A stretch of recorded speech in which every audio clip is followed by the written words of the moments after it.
दोस्तों नमस्कार। बिहनिया संजय से मैं कौशल तिवारी।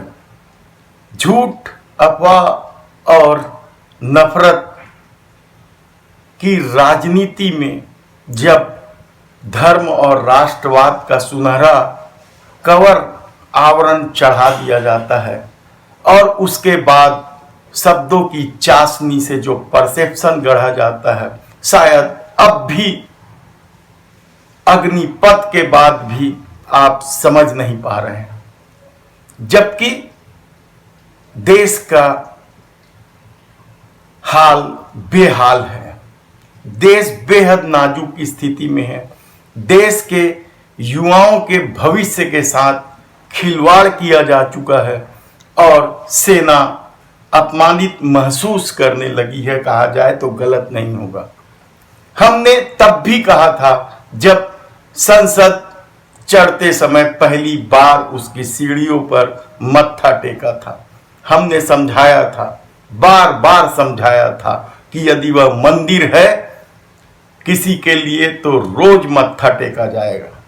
लेकिन आपके सामने जो परसेप्शन गढ़ा गया था कि इसको छोड़ के बाकी सब राष्ट्र विरोधी हैं, इनको छोड़ के बाकी सब हिंदू विरोधी है, उस परसेप्शन के बल पर ही नोटबंदी हुई। हमने उसे भी देखा था और समझाया था कि यह गलत फैसला। जीएसटी को लेकर, उसकी विसंगतियों को लेकर भी हमने कहा था कि यह गलत है, उसमें भी संशोधन हुए, नोटबंदी में भी संशोधन हुए। किसान भी नहीं समझ पा रहे थे, तब भी हमने कहा था कि नहीं, ये तीनों कृषि कानून किसी भी हाल में इस देश की परिस्थितियों के प्रकृति के अनुकूल नहीं है। लेकिन तब भी आप उन्हें खालिस्तानी, पाकिस्तानी, देशद्रोही, पता नहीं किन किन तमगों से उन किसानों को नवाजा था और 78 किसान मारे गए थे। शहीद कहलाते हैं वे किसानों की नजर में। लेकिन तब भी आपके समझ में नहीं आया था। खून निचोड़ने वाले पेट्रोल डीजल के टैक्स की वजह से बढ़ती महंगाई पर भी हमने कहा था, लेकिन उसके सपोर्टर खड़े हो गए थे। टुकड़े में बिकते हिंदुस्तान को लेकर भी हमने चिंता जाहिर की थी, तब भी आपके समझ में नहीं आया था। और अब जब अग्निपथ, लौहपथ, रक्तपथ, लथपथ होने लगा है, तब भी आपके समझ में नहीं आ रहा है, क्योंकि आपके सामने जो परसेप्शन गढ़ा गया है उसके मुताबिक इनके अलावा बाकी सारे विरोध के स्वर या विरोधी लोग या तो देशद्रोही हैं या हिंदू विरोधी हैं। खैर, यह तो हुई देश की बात। आप सोचिएगा इन बातों को, मेरे एक एक शब्दों को आप ध्यान रखिए। नहीं सोचेंगे तो भी कहीं कोई दिक्कत नहीं है, क्योंकि आपने एक परसेप्शन गढ़ लिया है अपने दिल में, अपने मन में, और एक पट्टा बांध के उसे कस लिया है ताकि दिल और दिमाग के बीच कोई भी संवाद न बने। तब सवाल यह है कि आने वाले दिनों में क्या होगा। आप सोचिएगा। हम बात करते हैं छत्तीसगढ़ की। छत्तीसगढ़ में बहुत सारे वादों को लेकर कांग्रेस सरकार सत्ता में आई थी। उनमें भ्रष्टाचार के भी मामले थे, डॉक्टर रमन सिंह के सरकार के। उनमें किसानों के भी किए वादे थे, बेरोजगारों से किए वादे थे, शराबबंदी को लेकर किए वादे थे और कर्मचारी संगठनों को लेकर भी किए वादे थे। लगातार कर्मचारी संगठन अपनी नियमितीकरण की मांग को लेकर आंदोलनरत हैं।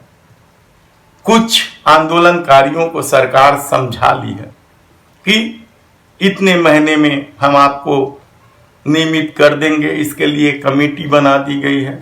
लेकिन और सरकार साला उत्सव मना रही है। इन दिनों स्कूल खुल गए हैं छत्तीसगढ़ में, लेकिन स्कूलों की सफाई करने वाले सफाई कर्मचारी आंदोलनरत हैं।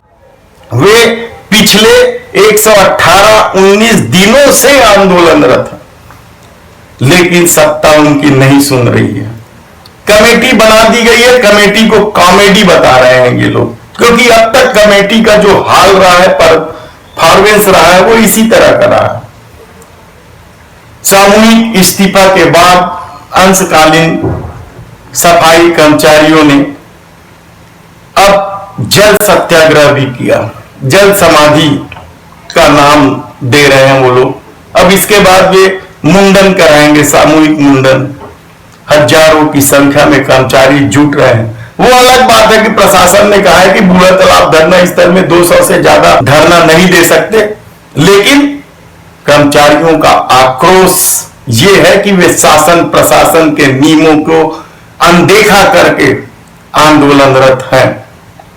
एक समय था जब सफाई कर्मचारियों ने अपने ध्यान आकर्षित करने और शांतिपूर्ण आंदोलन करते हुए वहीं खाना बना रहे थे, वहीं खा रहे थे। बड़े गरीब लोग हैं, आप खुद सोच सकते हैं सफाई कर्मचारी किस तरह के लोग होते हैं, वे समाज के किस तबके से आते हैं। यदि उनके साथ भी उनके मंच में जाकर किए घोषणा को सरकार पूरा नहीं करती है तो इसका क्या मतलब। हालांकि किसानों को लेकर भूपेश सरकार ने कई महत्वपूर्ण निर्णय लिए हैं और उन्होंने कहा था कि पहला साल किसानों का और दूसरा 4 कर्मचारियों का होगा, लेकिन 2 साल के बाद 3 साल भी बीत गए, कर्मचारियों का वह साल नहीं आया है और वे आंदोलनरत है। उनकी तकलीफ सुनने को कोई तैयार नहीं है, शासन प्रशासन बात करने को तैयार नहीं है। जबकि वादा भूपेश बघेल और टीएस बाबा ने उनके मंचों पे जाकर तब किया था जब वे सत्ता में नहीं थे। सत्ता में आने के बाद क्या ऐसा हो गया कि 3 साल बीत गए, उन कर्मचारियों के लिए कोई सुनवाई नहीं हो रही है, उन्हें समझाया नहीं जा सक रहा है। हम ये नहीं कहेंगे कि कल भूपेश बघेल जी आकर देश के प्रधानमंत्री नरेंद्र मोदी ने जो किसान आंदोलन को वापस लेते समय कहा था कि तपस्या में मेरी कुछ कमी रह गई थी, उस नेचर के नहीं है भूपेश बघेल जी। इसलिए कर्मचारियों को उम्मीद है और वे लगातार आंदोलन कर रहे हैं, लेकिन देर से मिला न्याय न्याय नहीं होता। यह प्रकृति का नियम भी है और दर्शन भी है, इसे भूपेश सरकार को समझना होगा।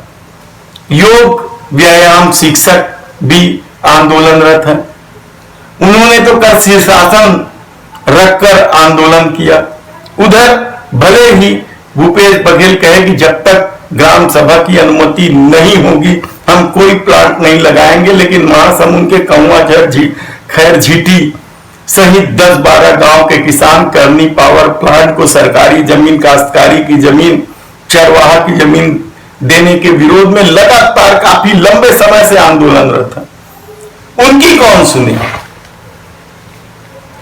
उन्होंने कहा है कि भूपेश बघेल किसान धर्म का पालन करे, वे किसान पुत्र कहलाते हैं और हैं भी। उनकी संवेदनाएं कई मामलों में सामने आई भी है, लेकिन करनी पावर प्लांट के मामले में उनका रुख क्यों नकारात्मक है यह समझ के बाहर है। इधर छात्रों युवाओं के आंदोलन की वजह से यात्री ट्रेनें बुरी तरीके से प्रभावित हुए। यात्री बेहद परेशान है, स्टेशनों में घंटों गुजारना पड़ रहा है, ट्रेनों का आता पता नहीं है, कई ट्रेनें रद्द कर दी गई है। हालांकि ट्रेनें तो कोयला ढोने के नाम पर भी रद्द की है मोदी सरकार ने। उसकी वजह से भी इस भीषण महंगाई में यात्रियों को अपनी व्यवस्था से आना जाना पड़ रहा है, जिसकी वजह से पेट्रोल डीजल के इस बढ़ती कीमतों का भार तो उन्हें सहन करना ही पड़ रहा है, दूसरी परेशानियां भी उन्हें झेलनी पड़ रही है। लेकिन सत्ता का अपना चरित्र है, वे अपने ढंग से सोचते हैं। इधर नितिन गडकरी परिवहन मंत्री ने एक नया कानून लाने की घोषणा कर दिया। क्या इस देश में इस तरह के कानून संभव है? क्योंकि इसी राजधानी में ऐसे हजारों लोग बल्कि लाख से ऊपर भी पहुंच जाए तो कोई आश्चर्य नहीं है। जिनके पास पार्किंग के लिए जगह नहीं है और उन लोगों ने कार खरीद ली है और सड़कों पे वे कार खड़ा करते हैं, उनके साथ क्या होगा, कैसे होगा? इस नए कानून को लाने से पहले क्या केंद्र सरकार ने कोई सर्वे किया है कि किस तरीके से होगा? लोगों का क्या है, वो तो 500 रुपए के लिए किसी भी कार का फोटो खींचेंगे और बेच देंगे। लेकिन क्या इससे कार उत्पादन कंपनी और उससे जुड़े रोजगारों पर कितना असर होगा, यह भी सर्वे हुआ। लेकिन मोदी सरकार अद्भुत है। वह रात को सोचती है कि नोटबंदी कर देना है, नोटबंदी कर देती है। 3 कृषि कानून लाना है, 3 कृषि कानून ला देती है। सेनाओं में 4 साल के लिए नौकरी देना है, बस ला देती है। हमने कल ही कहा है कि बहुत सारे सत्ता इतिहास में दर्ज हैं जो ये सोचते रहे कि हम हैं तब तक सब ठीक है, हम तो मिट्टी में मिल जाएंगे, उसके बाद कौन देखेगा कि क्या हो रहा है। आप भी सोचिए और समझिए इस दौर को। धन्यवाद।